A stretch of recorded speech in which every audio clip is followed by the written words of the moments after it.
Will you be coming early Friday to get the table set, Audrey? My mom asked briskly over the phone, her tone carrying its usual sense of purpose. I pressed the phone closer to my ear, momentarily caught off guard. Wait!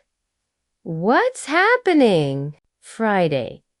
The dinner party for Brian's promotion, she replied, as if it were the most obvious thing in the world. I frowned, switching the phone to my other ear.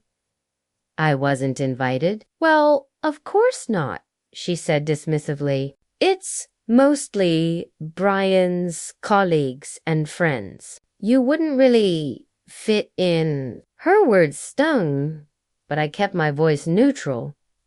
But you still want me to come and set the table? Exactly, she said, as though I'd just solved a riddle. You've always been so good at that sort of thing, Audrey. You have such an eye for detail. And don't worry, you don't have to stay long. Just help set everything up and make sure it's ready. We'll handle the rest. I closed my eyes, letting it sink in. Once again, I wasn't considered good enough to be a guest, but I was always essential for the grunt work. My name is Audrey, and in my family, I'm nothing more than the reliable extra the one they call when something needs cleaning up or made picture perfect for Brian's endless celebrations. I've been underestimated for years, but hearing my mom so casually exclude me still cut deep. That's fine, I finally said, my voice steady despite the anger simmering inside. What time should I be there? For sharp, she answered, cheerfully. We'll need time to set the table, light the candles, and plate the appetizers. Oh, and could you bring extra napkins? We might run out. Sure, I said, forcing a tight smile she couldn't see. Thanks, Audrey. You're such a lifesaver, she added before hanging up, not even waiting for me to respond. I set my phone down and stared out the window of my small apartment, frustration rising with every second.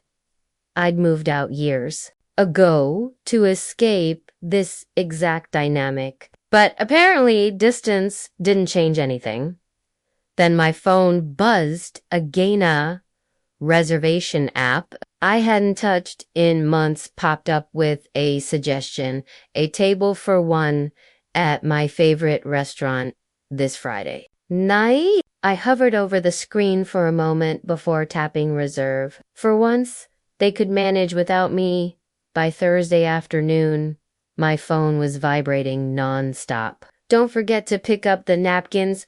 One text from Mom read, Brian's boss is bringing his wife. Make sure the table settings are perfect.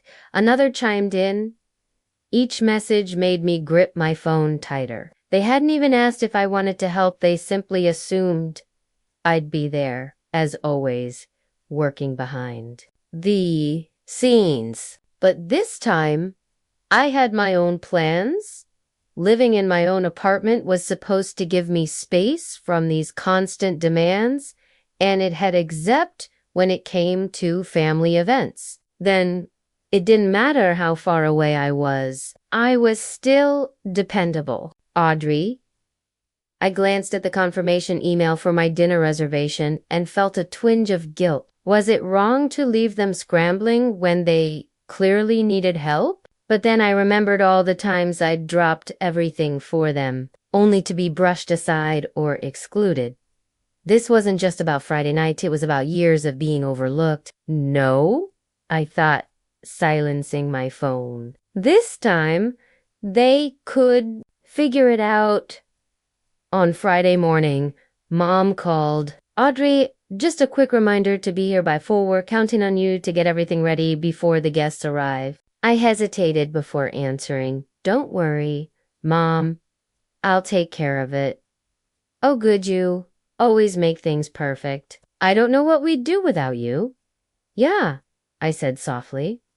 I know, but as the day went on, I got ready not for their dinner party, but for my own night out. I slipped into my favorite dress, did my makeup, and grabbed my purse. A mix of nerves and excitement bubbling inside. Locking my apartment door, I felt a weight lift from my shoulders. For the first time in years, I wasn't putting their needs above mine. By 7:30, I was seated at my favorite table, wine in hand, a smile playing at my lips. Let them figure it out. The soft hum of conversation, the clink of glasses, and the warm glow of candles made me feel at peace in a way I hadn't in years. When the waiter asked if I was ready to order, I told him, not just yet, just a glass of the house red to start. Back at my parents' house, I could picture the chaos mom pacing, Dad telling her I was just running late, Brian rolling his eyes and assuming I'd flaked. The wine arrived, and I took a slow sip, ignoring the phone buzzing in my purse. I already knew the messages. Where are you? Guests are here. Why aren't you answering? I almost felt sorry for them. Almost. When my meal arrived, a dish I'd been eyeing for months, I smiled. This was freedom. Choosing what I wanted, when I wanted, with no one else's expectations weighing me down. By dessert, I was fully at ease. Let him scramble. Meanwhile, at the house, Mom's voice had reached that sharp edge it got when things weren't going as planned. The table was half done, the candles unlit, the appetizers still untouched. Brian shrugged. Dad tried to help, and the tension thickened. But I was savoring tiramisu, the layers melting in my mouth, surrounded by the warmth of strangers instead of the cold dismissal of my family.